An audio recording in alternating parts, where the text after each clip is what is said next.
जय राधा माधव कुंज बिहारी।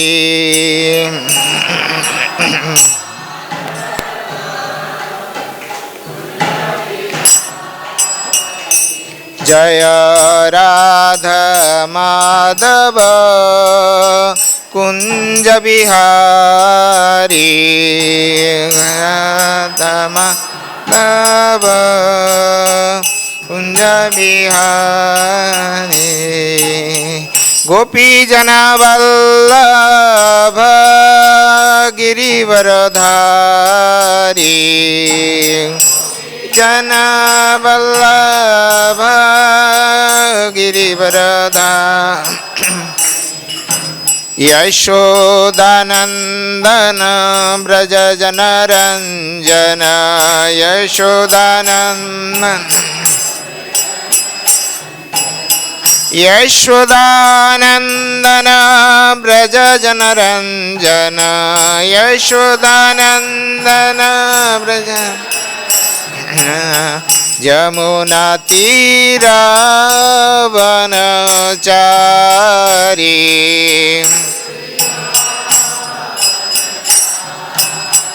यमुना तीरा वनचारी।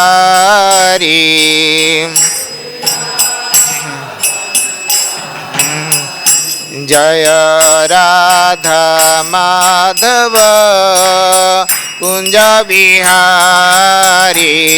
जय राधा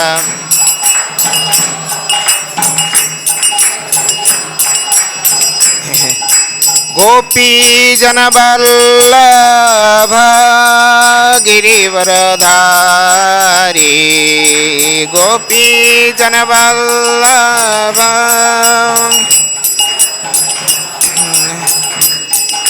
यशोदानंदन ब्रज जनरंजन।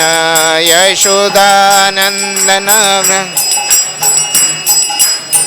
यशोदानंदन ब्रज जनरंजन।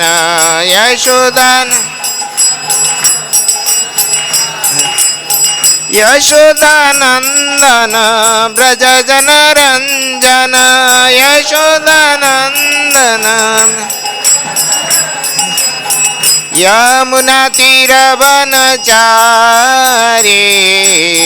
यमुना तीर वन यमुना तीर वनचारी। यमुना तीर वन। जय राधा माधव कुंज बिहारी।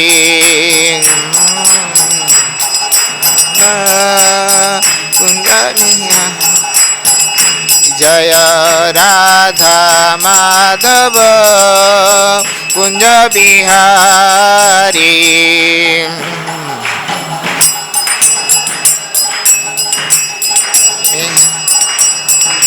हरे कृष्ण कृष्ण कृष्ण हरे हरे। हरे राम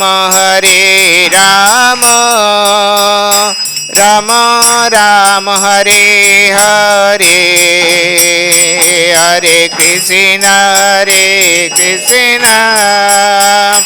कृष्ण कृष्ण हरे हरे। हरे राम राम हरे कृष्ण कृष्ण कृष्ण हरे हरे। हरे राम राम हरे हरे। हरे कृष्ण कृष्ण कृष्ण हरे हरे।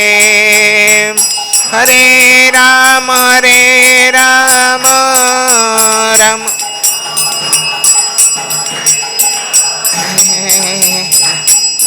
हरे कृष्ण कृष्ण कृष्ण हरे हरे, हरे राम राम राम हरे हरे, हरे कृष्ण कृष्ण कृष्ण हरे हरे, हरे राम राम राम हरे हरे। जय कृष्ण बलराम जय कृष्ण बलराम, कृष्ण बलराम जय कृष्ण बलराम, कृष्ण बलराम जय कृष्ण बलराम, कृष्ण बलराम।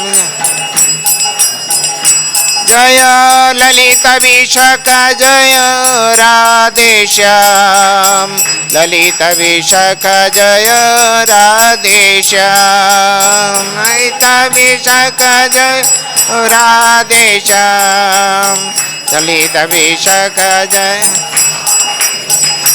जय गौरनीताय जय गौरनीताय, पतित पावन गौरनीताय गौरनीताय।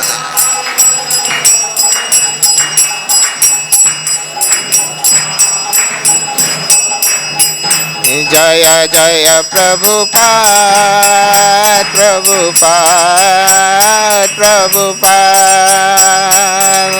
जय प्रभुपाद प्रभुपाद प्रभुपाद प्रभुपाद प्रभुपाद प्रभुपाद। श्री श्री कृष्ण बलराम की, श्री श्री राधा श्याम सुंदर ललिता विशाखा देवी की, पतित पावन गौरनिताय की, ग्रंथराज श्रीमद् भागवतम की, श्रील प्रभुपाद की, समवेत गौर भक्त वृंद की, गौर प्रेमानंदे। ओम नमो भगवते वासुदेवाय,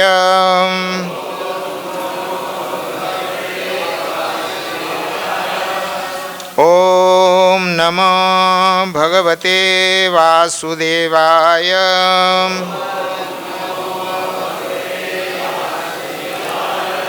ओम नमो भगवते वासुदेवाय।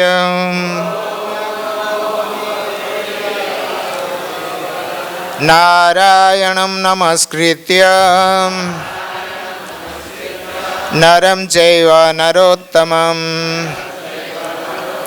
देवीं सरस्वतीं व्यासं ततो जयमुदीरयेत्। नष्टप्रायेषु भद्रेषु नित्यं भागवत सेवया, भगवती उत्तम श्लोके भक्तिर्भवति नैष्ठिकी।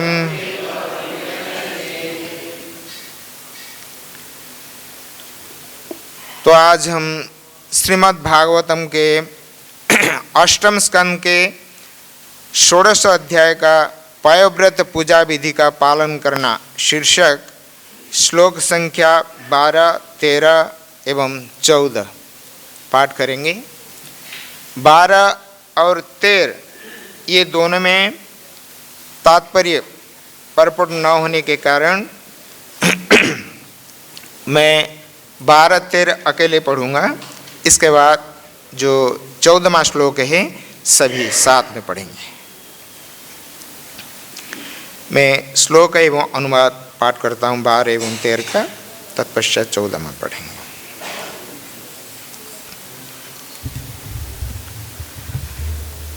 अग्नयो तिथयो भृत्य भिक्षवो ये च लिप्सवः, सर्वं भगवतो ब्रह्मन् अनुध्यानन्नरिष्यति। अग्नयो अतिथयो भृत्य भिक्षवो ये च लिप्सवः सर्वं भगवतो ब्रह्मन् अनुध्यानन् नरिष्यति। अनुवाद। हे प्रियपति, मैं अग्नि, अतिथि, सेवक तथा भिखारी इन सब का समुचित ध्यान रखती रही हूँ, क्योंकि मैं सदैव आपका चिंतन करती रही हूँ। अतएव धर्म में किसी प्रकार की उपेक्षा की संभावना नहीं रही। 13वां। को नु मे भगवन् कामो न संपद्यते मानसः यस्याः भगवन् प्रजाध्यक्ष एवं धर्मान् प्रभाषते। को नु मे भगवन् कामो न संपद्येते मानसः यस्याः भगवान् प्रजाध्यक्ष एवं धर्मान् प्रभाषते। अनुवाद। हे स्वामी, क्योंकि आप प्रजापति हैं और धर्म के सिद्धांतों के पालन में स्वयं मेरे उपदेशक हैं, तो फिर मेरी सभी इच्छाओं को पूरा ना होने की क्या संभावना हो सकती है। अब 14वां श्लोक सभी एक साथ में पाठ करेंगे।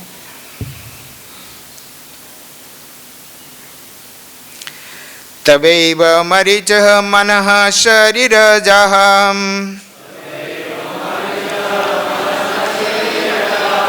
प्रजा इमः सत्वरजस्तमोजुषः समो भवांस्तास्वसुरादिषु प्रभो तथापि भक्तं भजते महेश्वरः। तवैव मारीचः मनः शरीरजाः प्रजा इमः सत्वरजस्तमोजुषः समो भवांस्तास्वसुरादिषु प्रभो तथापि भक्तं भजते महेश्वरः। तवैव मारीच मनः शरीरजाः प्रजा इमः सत्वरजस्तमोजुषः समो भवांस्तास्वसुरादिषु प्रभो तथापि भक्तं भजते महेश्वरः।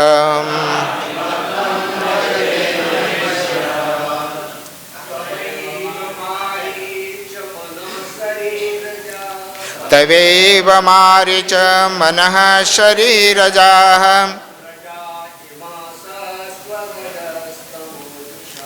प्रजा इमः सत्वरजस्तमोजुषः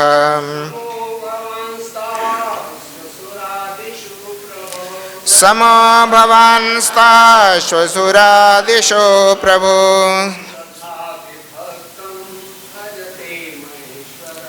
तथापि भक्तं भजते महेश्वरः। तवैव मारीच मनः शरीरजाः प्रजा इमा सत्वरजस्तमोजुषः समो भवांस्तास्वसुरादिषु प्रभो तथापि भक्तं भजते महेश्वरः। तवैव मारीच मनः शरीरजाः प्रजा इमः सत्वरजस्तमोजुषः समो भवांस्तास्वसुरादिषु प्रभो तथापि भक्तं भजते महेश्वर। माताजी तवेव मारीच मनः शरीरजाः प्रजा इमः सत्त्वरजस्तमोजुषः समो भवान्स्ताश्वसुरादिषु प्रभो तथापि भक्तं भजते महेश्वरः।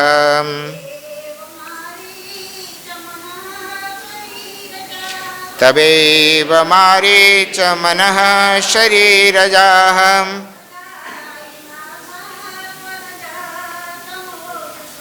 प्रजा इमः सत्त्वरजस्तमोजुषः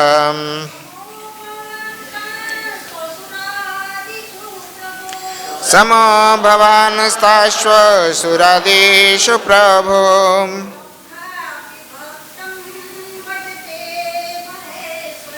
तथापि भक्तं भजते महेश्वरः। शब्दार्थ तव तुम्हारा एवं निस्संदेह मारीच हे मरीच के पुत्र मनः मनः शरीर जह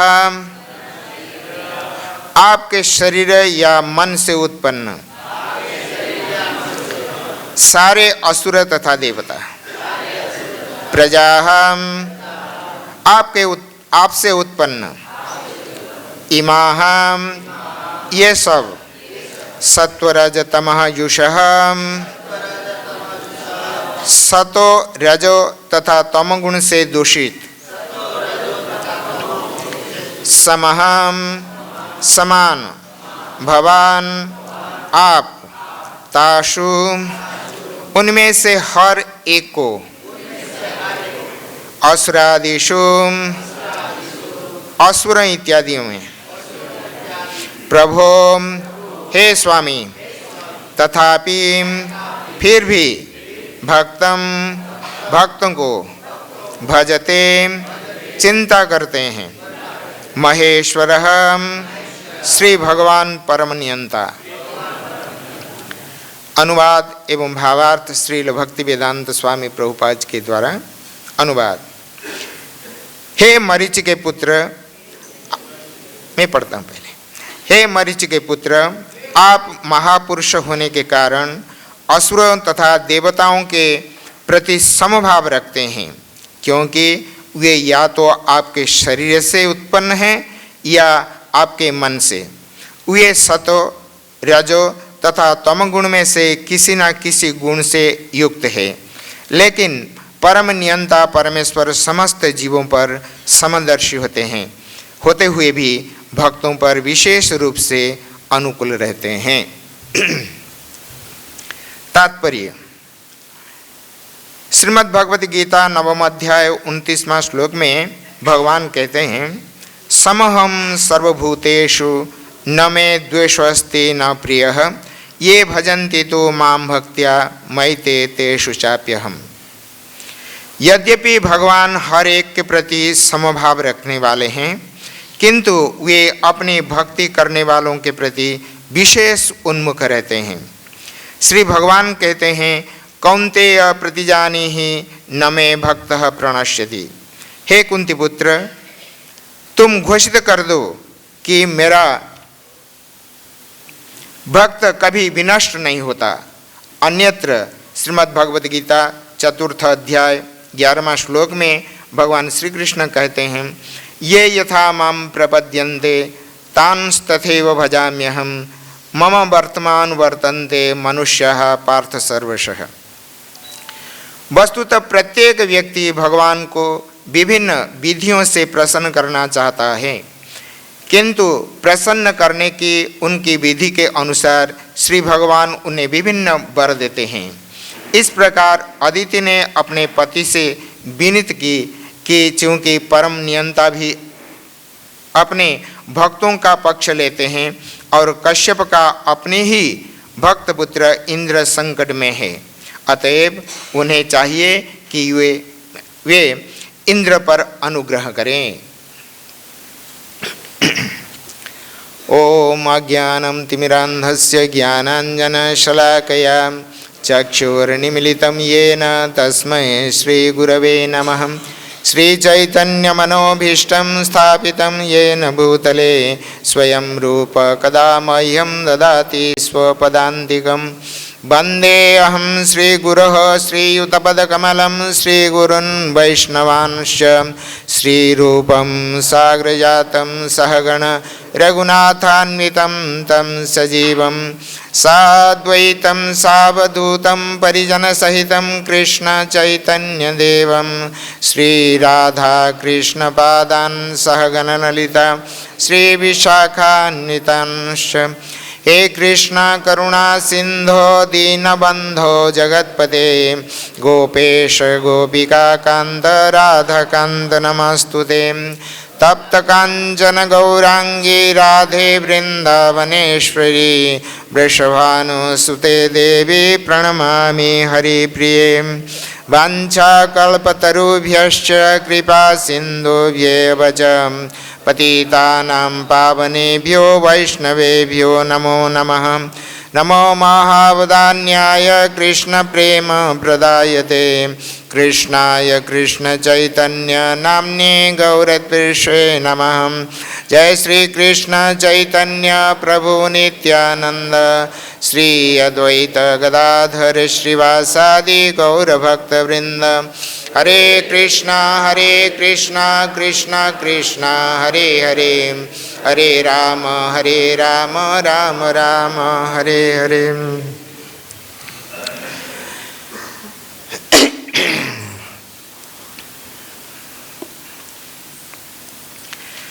तवैव मारीच मनः शरीरजाः प्रजा इमः सत्वरजस्तमोजुषः समो भवान् स्तास्व सुरादेशु प्रभो तथापि भक्तं भजते महेश्वरः। हे मरीचिपुत्र, आप महापुरुष होने के कारण असुरों तथा देवताओं के प्रति समभाव रखते हैं, क्योंकि वे या तो आपके शरीर से उत्पन्न हैं या आपके मन से। वे सतो रजो तथा तमगुण में किसी न किसी गुण में युक्त है, लेकिन परमनियंता परमेश्वर समस्त जीवों पर समदर्शी होते हुए भी भक्तों पर विशेष रूप से अनुकूल रहते हैं। तो प्रसंग ऐसे ही है कि देवता और दैत्यों में जो घोर संग्राम चल रहा है, तो पहली बार तो देवताओं ने असुरों पर हावी होकर उनको हराया। पलटवार करते हुए दैत्यों ने भृगुवंशी ब्राह्मणों से सभी प्रकार से तेज से युक्त होकर अत्यंत तेजियान बलवान होकर अब देवताओं पर हावी होने जा रहे हैं। तो इस समय इंद्र अपने गुरु बृहस्पति के पास जाकर निवेदन करते हैं कि गुरुदेव, कृपा करके आप बतलाइए कि अब इस बार ये दैत्यों का शरीर मन इंद्रियों में इतना तेज बल ये कहाँ से आए, ये बल सब कहाँ से आए, और इतना तेजियान बलवान होकर मुझे लगता है भगवान परमेश्वर विष्णु के अतिरिक्त इनका सामना करना किसी का बस की बात नहीं है। तो कृपा पूर्वक आप बतलाइए ये बल कहाँ से उनको प्राप्त हुए हैं।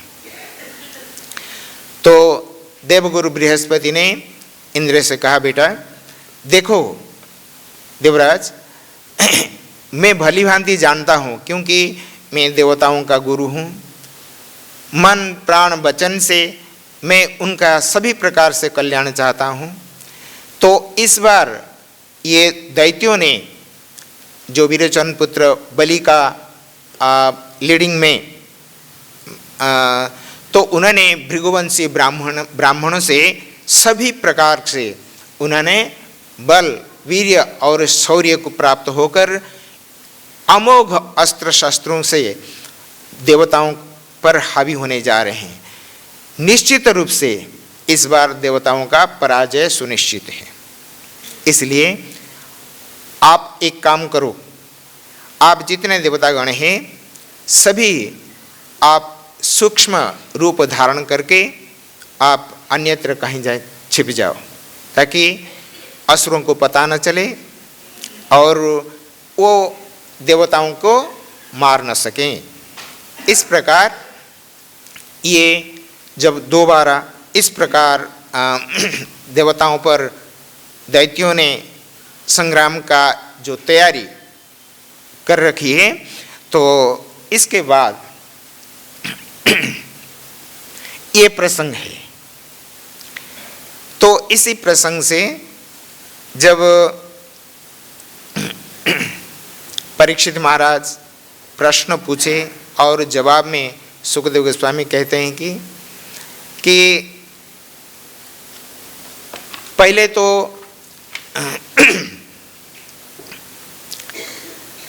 मरीचि पुत्र जो कि कश्यप है, उन्होंने अदिति से जो कहने जा रहे हैं, तो उन्होंने कुछ प्रश्न पूछने जा रहे हैं। क्या प्रश्न पूछ रहे हैं तो ये हम बतला रहे हैं। तो जब दीर्घकाल तपस्या से विरत होकर समाधि से उठकर अदिति के आश्रम पर महामुनि कश्यप आ रहे हैं, क्योंकि कश्यप अदिति के आश्रम मतलब और कोई आश्रम है क्या उनका? हाँ, क्योंकि कश्यप ऋषि के अनेक स्त्रियां हैं। तो वो मरीच के पुत्र थे, जो कि ब्रह्मा जी के मानस पुत्र मरीचि है, और ये सप्तर्षियों में से अन्यतम है। प्रजापति दक्ष के पुत्री संभूति के साथ उनका परिणय हुआ और उनके पुत्र रूप में कश्यप उत्पन्न हुए। और कश्यप अभी दक्ष प्रजापति के जो असिक्नि के गर्भ से जन्मे 66 कन्या जन्म हुए थे। उनमें से 13 कन्याओं के साथ कश्यप मुनि का विवाह हुआ। 13 और कोई कहते हैं महाभारत के अनुसार 16 या 17 ऐसे ही स्त्रियां उनके थी। तो इसीलिए उन्होंने कहते हैं कि अदिति के आश्रम पर उन्होंने पधारे। जब उन्हें समाधि से उठे तो सीधे अदिति के आश्रम में आए। तो अदिति के कश्यप के जो 16 या 13 कन्याओं को उन्होंने विवाह की है, उनका नाम है अदिति, दीति, दनु, काष्ठा, अरिष्टा, सुरसा, ईला, मुनि, क्रोधवशा, ताम्रा, सुरभि, तिमि, बीनता, कद्रु, पतांगी और यामिनी। इतने ये 16 है। तो उनमें से कोई कहते भागवत के अनुसार 13 कन्याओं को उन्होंने विवाह किया और महाभारत के अनुसार ये 16 जो पुत्री है तो उनके साथ कश्यप मुनि का विवाह हुआ। इसलिए उन्होंने निर्देश कर कहते हैं अदिति के आश्रम पर पधारे और आकर देखे कि आश्रम जिस प्रकार होना चाहिए, है ना, सुख शांति और सजावट के बिना उजाड़ सा ऐसे ही प्रतीत हो रहा था। तो कश्यप मुनि के मन में कुछ शंकाएं उत्पन्न हुई हैं। तो उन्होंने जब आश्रम में पधारे तो जाकर आसन पर बैठ गए। तो पति होने के नाते दीर्घकाल तपस्या से घर में पधारे तो यथाविधि अपने पत्नी अदिति ने उनका सत्कार की।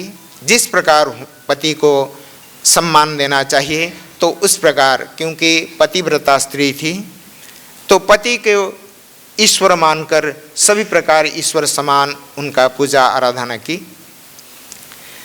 और जब इस प्रकार परिस्थिति में कश्यप ने देखा कि अदिति का मन में विषन्नता, खिन्नता है और चेहरा से पता चलता है कि कुछ ऐसे कुछ अभाव है जिसके कारण इनका खिन्न बदन, और चेहरा से प्रतीत होता है कि कुछ कमियां है, कुछ अघटन ऐसे घटी जिसके कारण आश्रम का परिस्थिति और उनका शारीरिक भावभंगी से ये प्रतीत होता है कुछ अमंगल हुआ है। तो उन्होंने कई प्रश्न पूछे, तो उनमें से 9 प्रश्न, कई में 9 प्रश्न पूछे हैं।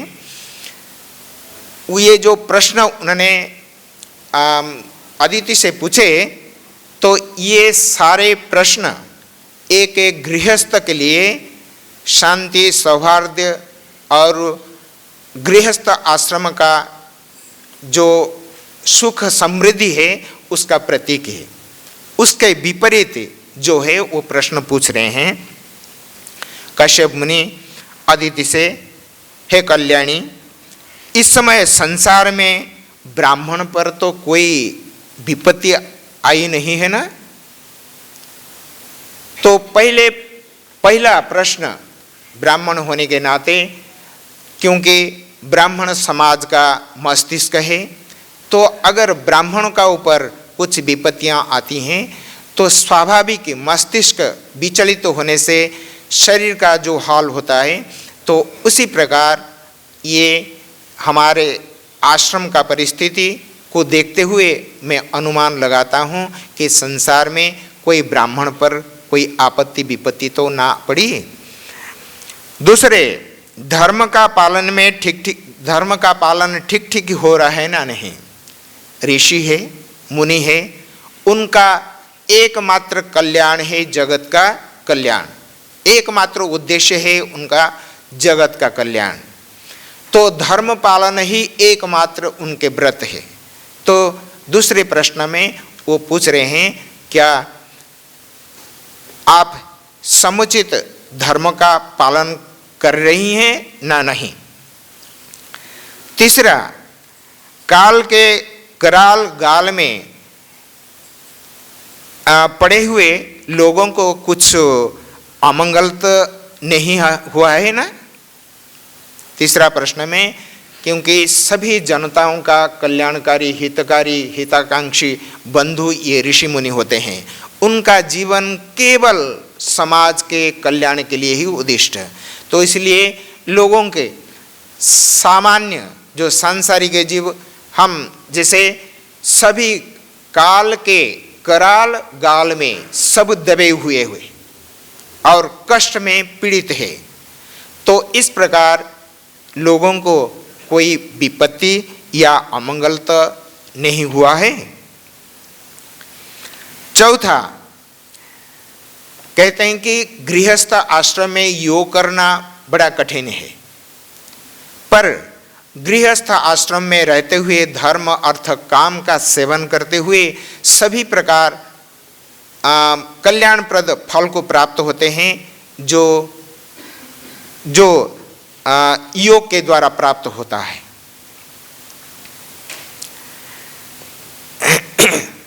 पंचमा, ये कहते हैं कि क्या आप कुटुंबीजनों के सेवा में व्रत रहते हुए आपने अतिथियों का सेवन नहीं किया? क्योंकि सामान्यतया संसार में हम सभी अपने अपने बांधव जो कुटुंबीजन के सेवा में सभी हम निमग्न रहते हैं और भूल जाते हैं हमारे वास्तव में कर्तव्य क्या है। ये कर्तव्य को उन्होंने भूल जाते हैं। क्या आपने अतिथियों का सेवन नहीं किया? अतिथि आपके घर में पधारते हुए तो उनका ख्याल आपने नहीं रखा, जिसके कारण अतिथि आपका घर से वापस लौट चले गए। अतिथि सत्कार के बिना लौट जाना गृहस्थ के प्रति एक बड़ा विडंबना है, ये दोषावह है, क्योंकि अतिथि का आदर सम्मान करना ये गृहस्थ का प्रथम कर्तव्य है। क्या इस प्रकार अतिथियों का आपने आदर सम्मान न करने के कारण अतिथियों ने आपके घर से लौट गए? क्योंकि अतिथियों का सेवन जिस घर में नहीं होता है, सत्कार नहीं होता है, तो कहते हैं कि ये जैसे खेतों में बील होते हैं और उसमें सियार गिदड़ आदि रहा करते हैं, तो उसी प्रकार ये गृह एक सियार के गर्त के समान है, अर्थात निंदनीय है। ये गृहस्थाश्रम निंदनीय है। क्या ऐसे संभावना है? गृहस्थ पुरुष यही ये कहते हैं कि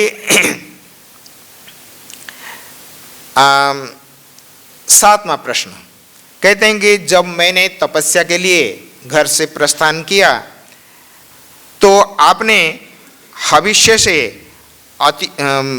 जो अग्निहोत्र आदि यज्ञ होते हैं, जो नित्य, नैमित्तिक और काम्य, ये 3 प्रकार यज्ञ होते हैं, क्या उनमें आप ध्यान नहीं दिया?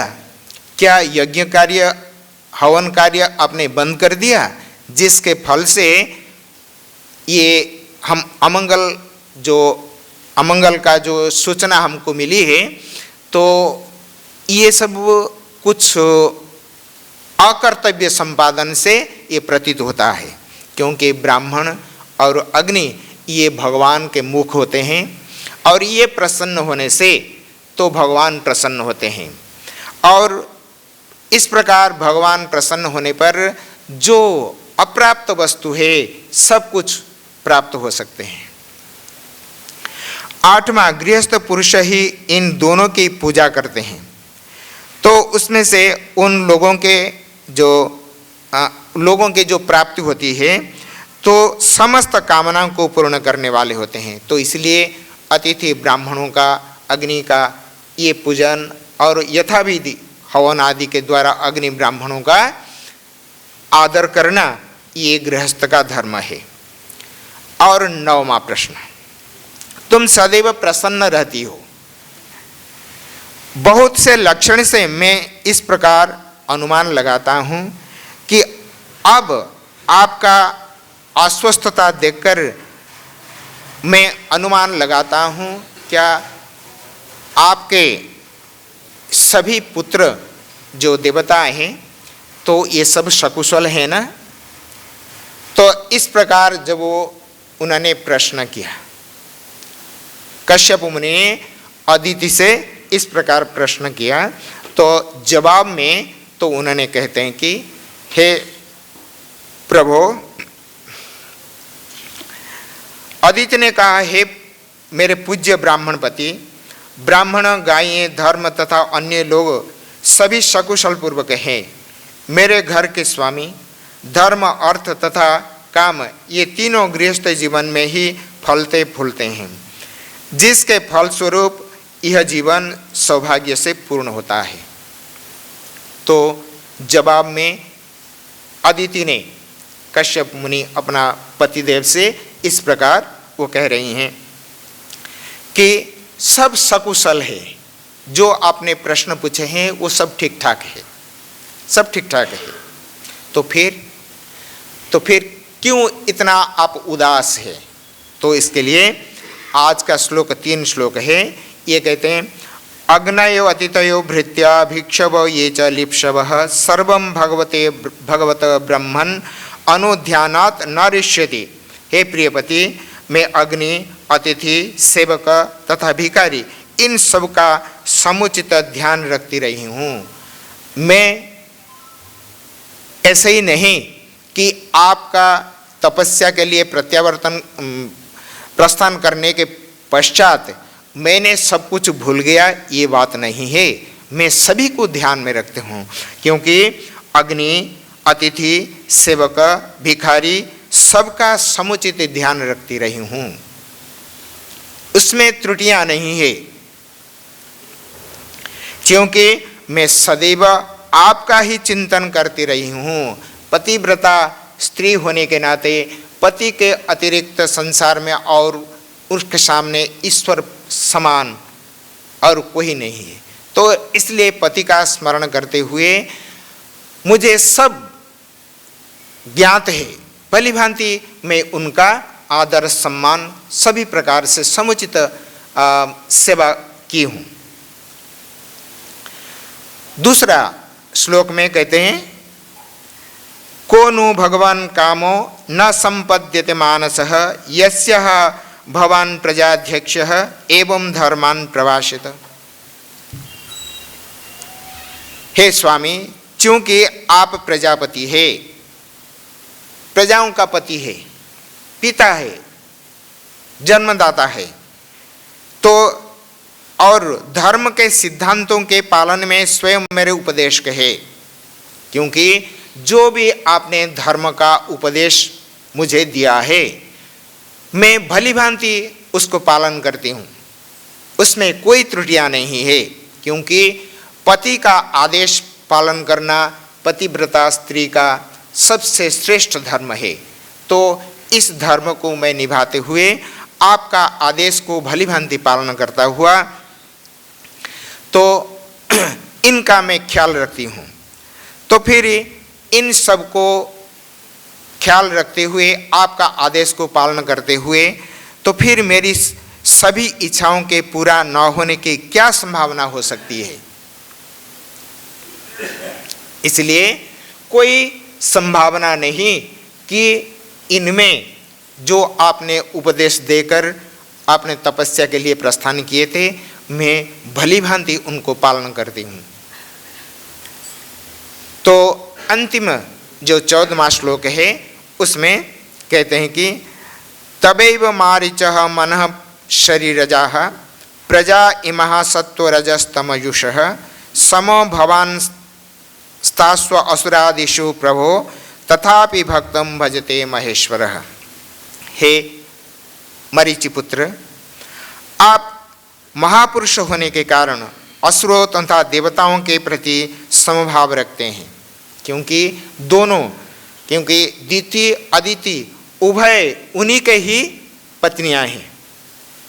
दोनों दिति से दैत्य उत्पन्न हुए और अदिति से ये सारे देवता उत्पन्न हुए। तो देवता और असुर सभी का पिता आप है, जन्मदाता आप है, आप उनका पिता है। तो ये जो देवता और असुर ये क्योंकि ये या तो आपके शरीर से या मन से, क्योंकि जैसे मरीचि ब्रह्मा जी के मानस पुत्र हैं उसी प्रकार ये जो देवताएं हैं और दैत्य हैं ये सब या तो आपके शरीर से उत्पन्न हुए शारीरिक संबंध से या तो आपका मन से, आपका संकल्प से। इतना देखो, इतना पत्नियां रहते हुए भी एक तपस्वी, एक प्रजापति किस प्रकार निष्ठावान है, संकल्प से अपना मन से अपना संतान को उत्पन्न करने में सक्षम रहते हैं। तो किस प्रकार ये महान है। तो ये सभी दैत्य और ये देवता ये आपके पुत्र हैं। वे सत्व रज तथा तमोगुण से किसी न किसी गुण से युक्त हैं, लेकिन ये तीनों गुण से युक्त होने पर आपका तो समभाव है, क्योंकि आपके ही ये सारे पुत्र हैं, चाहे दैत्य हो चाहे देवता है, ये सभी आपके ही संतान हैं। इसलिए पिता होने के नाते आप सभी के प्रति समभाव पोषण करते हैं। कहते हैं फिर भी परम नियंता परमेश्वर समस्त जीवों पर समदर्शी होते हुए भी भक्तों पर विशेष रूप से अनुकूल रहते हैं। कहते हैं फिर भी, तो किंतु ये जो संभावना है तो उसको दूर करने के लिए कहते हैं कि परमेश्वर परम नियंता भगवान ये समदर्शी है। जैसे आप अपने पुत्रों के प्रति समदर्शी है, भगवान भी ऐसे ही है। भगवान स्वयं भगवद गीता में कहे समोहम सर्वभूतेषु न मे द्वेषोऽस्ति न प्रियः। कहते हैं मैं सभी के प्रति समभाव हूँ, क्योंकि परमेश्वर सभी का परम पिता है। तो संतान होने के नाते भगवान सभी के प्रति समभाव पोषण करते हैं। फिर कहते हैं किंतु ये भजन्ति तू मतलब किंतु, ये भजन्ति तु माम भक्त्या मैते तेषु चाप्यहम्। किंतु जो मेरा भजन करते हैं मैं उनसे अधिक प्रिय हूँ। अर्थात समभाव होने पर भी स्वाभाविक जो पिता का अनुगमन करते हैं, पिता का वाक्य पर जो चलते हैं, तो पिता उनके अधिक स्नेह करते हैं। उसी प्रकार भगवान के जो भजन करते हैं, ये दैत्य और ये देवता सारे भगवान के इच्छा से ही उत्पन्न हुए हैं, है ना। तो ये फिर इनमें से भेद कैसे है? ये कहते हैं कि हाँ, ये देवता और दैत्य है ना। पद्म पुराण में उल्लेख है कि देवता किसको कहते हैं और दैत्य किसको कहते हैं। जो भगवान के अनुकूल भजन करते हैं, उनका निर्देशित मार्ग पर चलते हैं, वो देवता है। और जो भगवान के नियम को उल्लंघन करके अपना मनमानी कार्य करते हैं, वो असुर हैं। तो ये असुर भगवान के इच्छा से उत्पन्न होने पर भी ये भगवान का नियम को, आइन को उल्लंघन करने के कारण वो उतना प्रिय नहीं है जितने देवता उनके अनुकूल भाव से भगवान का आदेश निर्देश को पालन करते हैं। तो इसलिए ये कहते हैं भक्तों पर विशेष रूप से अनुकूल रहते हैं। तो यही सूचित करता है श्रीमद् भागवतम, सारे धर्म ग्रंथ जितने भी वैदिक वाङ्मय है, एक स्वर से एक ही बात कहते हैं कि आप भगवान का भक्त बनो। चाहे आप बनो न बनो, आप उनका भक्त है ही। भक्त मतलब जो भजन करने वाला है। अगर परमेश्वर आपको सुरक्षा नहीं देंगे, आप संसार में रहने लायक नहीं है, तो उनके इच्छा से ही आप ये संसार में उत्पन्न हुए हैं। तो इसीलिए आप मानो या न मानो, वो आपके परम पिता है ना। तो इसलिए ये कहते हैं कि भक्त होते हैं जो भगवान का समस्त प्रकार निर्देश को भली भांति पालन करते हैं और भगवान से स्नेह प्रेम रखते हैं, क्योंकि वो जानते हैं भगवान ये परम हितैषी है, परम कल्याणकारी है और उनके समान संसार में दूसरा कोई भी नहीं है जो मानव का कल्याण करने वाले हैं। तो सारे सांसारिक जितने भी प्राणी हैं, ये केवल अपना स्वार्थ बस ही दूसरे को प्रेम करते हैं। ये केवल स्वार्थ से बंधकर ये एक दूसरे से प्रेम करते हैं। इसलिए याज्ञवल्क्य और कात्यायनी मैत्री के संवाद में याज्ञवल्क्य ऋषि जब संन्यास लेना चाहते हैं तो दोनों पत्नियों को बुलाकर उन्होंने बैठाकर बोलते हैं कि तुम दोनों मेरे बहुत सेवा की, गुरुकुल को संभाले और अब तक आपने बहुत मुझे मदद की। तो अब मैं ये गृहस्थ धर्म से निवृत्त होकर संन्यास लेना चाहता हूँ। तो दोनों मैत्रेयी और कात्यायनी एक सुर से कहते हैं कि हे ब्राह्मण, सारे संसार आपसे ज्ञान प्राप्त करने के लिए आपसे उपदेश प्राप्त करते हैं, तो आप सभी को उपदेश देते हैं, आप उपदेष्टा है, तो फिर संन्यास लेकर और क्या विशेष कार्य आपका करने के लिए कुछ बाकी है? तो जवाब में याज्ञवल्क्य याज्ञवल्क्य ऋषि कहते हैं कि नवा अरे मैत्रेयी पत्यु कामाय पति प्रिय भवति आत्मनस्तु कामाय पति प्रिय भवति जायायै कामाय जाया प्रियो भवति आत्मनस्तु कामाय जाया प्रियो भवति। इस प्रकार 36 पर्याय में ब्रह्मा तक जाकर पहुँचे। बोले कि संसार में देखो, मैं अब तक तुम दोनों से इतना प्रेम कर रहा था इसीलिए कि मुझे तुम दोनों का सहायता जरूरत थी, क्योंकि गुरुकुल चला, विशाल गुरुकुल, सारा विश्व के बालक जो ब्राह्मण क्षत्रिय वैश्यों के जो बालक वो अध्ययन करने में आते थे।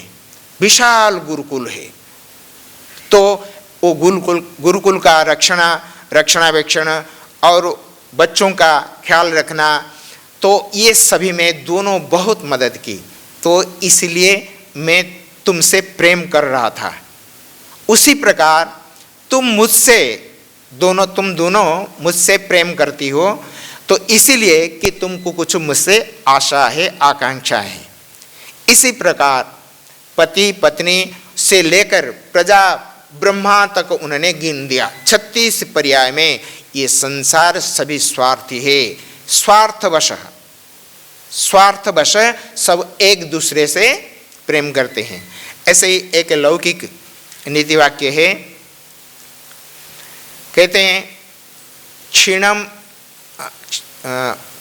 फलम वृक्षम त्यजंती विहगा शुष्कम सारम सारसः। अर्थात जिस वृक्ष में जब फल फूल लग जाते हैं तो उस समय सारे देश विदेश से पक्षी और ये छोटे छोटे भ्रमर ये फूल और फल को सेवन करने के लिए आकर उस बाग में इतने गुंजार करते हैं जैसे कि उनका वो पूजा करते हैं, उनका स्तुति करते हैं। जब उस वृक्ष से फल फूल सब खत्म हो जाते हैं तो ऐसे ही त्याग देते हैं जैसे सूख जाने पर सरस तालब, तो जो हंस बिमल वो सरस में क्रीड़ा करते हैं वो भी वहाँ से दूर हो जाते हैं। और जैसे निर्धन पुरुष के पास गणिका पहले जाया करती थी तो अब धनहीन होने के कारण उनको त्याग देते हैं। और जैसे राष्ट्र में राजा दुष्ट होने के कारण, प्रजाओं का ख्याल न रखने के कारण वो प्रजा उनको त्याग देते हैं। और शुष्क पुष्प पर्युषित मतलब जो बासी हो जाते हैं फूल, जिससे गंध निकल जाते हैं, तो उस फूल को वो भ्रमर त्याग देते हैं, उनके पास नहीं आते हैं। इसी प्रकार सभी स्वार्थवश ये सब अपना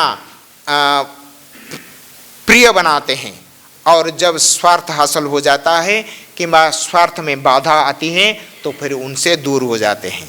तो इसलिए ये संसार में एकमात्र जो शुभाकांक्षी हितैषी है ये परमेश्वर भगवान है, क्योंकि ये सभी का कल्याण चाहते हैं। पर जो उनका अनन्य रूप से भजन करते हैं, अपि चेत सुदराचारो भजते माम अनन्य भाग साधुरेव समन्तव्य सम्यक व्यवस्थितो ईशः क्षिप्रम भवति धर्मात्मा शाश्वत शांतिम निगच्छति कौन्तेय प्रतिजानीहि न मे भक्तः प्रणश्यति। ये भगवान का वर्डिक, ये भगवान कहते हैं कि हे कुंती पुत्र अर्जुन, तुम अपना मुख से ये घोषणा कर दो कि मेरे भक्त का कभी विनाश नहीं होता है, न मे भक्ताः प्रणश्यन्ति, ये कह दो। अर्जुन कहते हैं कि क्या आप नहीं कह पाते हैं?